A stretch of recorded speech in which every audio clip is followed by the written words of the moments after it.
Good morning students, मैं आपकी हिंदी की टीचर नीतू जैन। हम बसंत में पाठ 5 चिट्ठियों की अनोखी दुनिया पढ़ रहे थे। ठीक है बेटा, अपन दो दिन से पढ़ रहे हैं, ये 3rd डे है। आज हमारा ये चैप्टर कंप्लीट हो जाएगा। निकालिए पेज नंबर 26। देखो, गांधी जी के पास देश दुनिया से बड़ी संख्या में पत्र पहुंचते थे, पर पत्रों का जवाब देने के मामले में उनका कोई जोड़ नहीं था। अब गांधी जी थे ना, उनके पास देश विदेश से हजारों पत्र आते थे और वो उन सब का जवाब भी देते थे। ठीक है, कहा जाता है कि जैसे ही उन्हें पत्र मिलता था उसी समय वे उसका जवाब भी लिख देते थे। अपने हाथों से ही ज़्यादातर पत्रों का जवाब देते थे। जब लिखते लिखते उनका दाहिना हाथ दर्द करने लगता था तो वे बाएं हाथ से लिखने में जुट जाते थे। महात्मा गांधी ही नहीं, आंदोलन के तमाम नायकों के पत्र गांव-गांव में मिल जाते हैं। पत्र भेजने वाले लोग उन पत्रों को किसी प्रशस्ति पत्र से कम नहीं मानते और कई लोगों ने तो उन पत्रों को फ्रेम कराकर रख लिया है। यह है पत्रों का जादू। देखो, पहले क्या होता था ना, जो पत्र लिखे जाते थे तो आसानी से उनके आंसर भी भेजते थे। जैसे अभी नरेंद्र मोदी को अपन पत्र लिखे ना, तो उनके जो वो सहायक होते हैं ना, पीए वगैरह होते हैं ना, वो उनका आंसर लिख कर भेजते हैं। लेकिन पहले ऐसा नहीं था। पहले महात्मा गांधी हो, जवाहरलाल नेहरू हो, जिसको भी आप पत्र लिख रहे हैं ना, तो वो अपनी हैंड राइटिंग में ही उसका जवाब भेजते थे। तो कई लोगों, जो पुराने लोग हैं ना, उनके पास तो पत्र मिल भी जाएंगे और जो उन्होंने उन पत्रों को प्रशस्ति पत्र से कम नहीं समझते और उसको वो फ्रेम करा के रख लेते हैं। देखो, पत्रों के आधार पर ही कई भाषाओं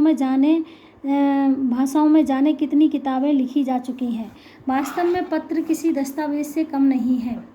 पंत के 200 पत्र, बच्चन के नाम और निराला के पत्र हमको लिख्यो है कहा तथा पत्रों के आईने में दयानंद सरस्वती समेत कई पुस्तकें आपको मिल जाएंगी।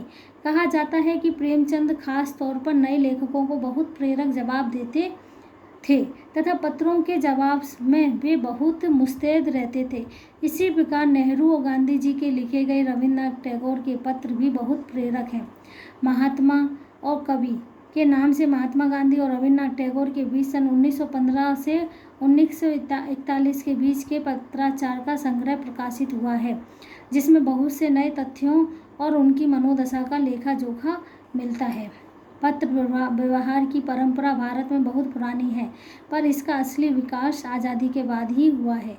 तमाम सरकारी विभागों की तुलना में सबसे ज़्यादा गुडविल डाक विभाग की ही है।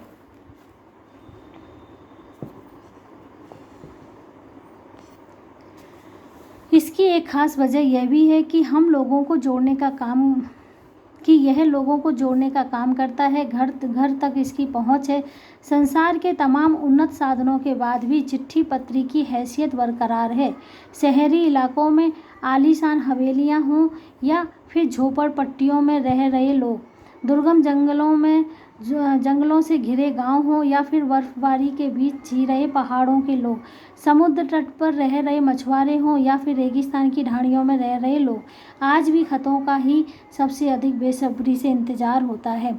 1-2 नहीं, करोड़ों लोग खतों तथा अन्य सेवाओं के लिए रोज भारतीय डाकघरों के दरवाजों तक पहुंचते हैं और इसकी बहुआयामी भूमिका नजर आ रही है। दूर देहातों में लाखों गरीब घरों में चूल्हे मनी ऑर्डर अर्थव्यवस्था से ही चलते हैं। लाखों गांवों या गरीब बस्तियों में चिट्ठी या मनी ऑर्डर लेकर पहुंचने वाला डाकिया देवदूत के रूप में देखा जाता है।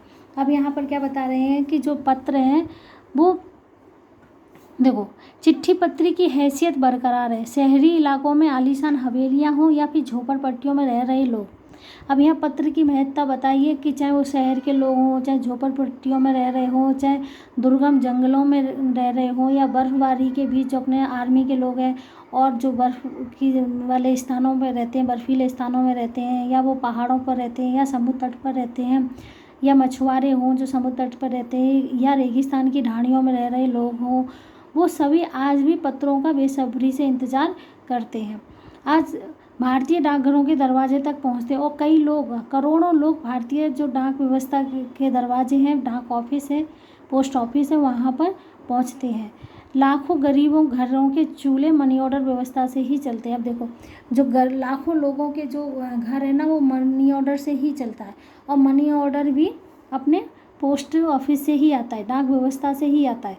गाँवों या गरीब बस्तियों में चिट्ठी या मनी ऑर्डर लेकर पहुंचने वाला डाकिया देवदूत के रूप में देखा जाता है।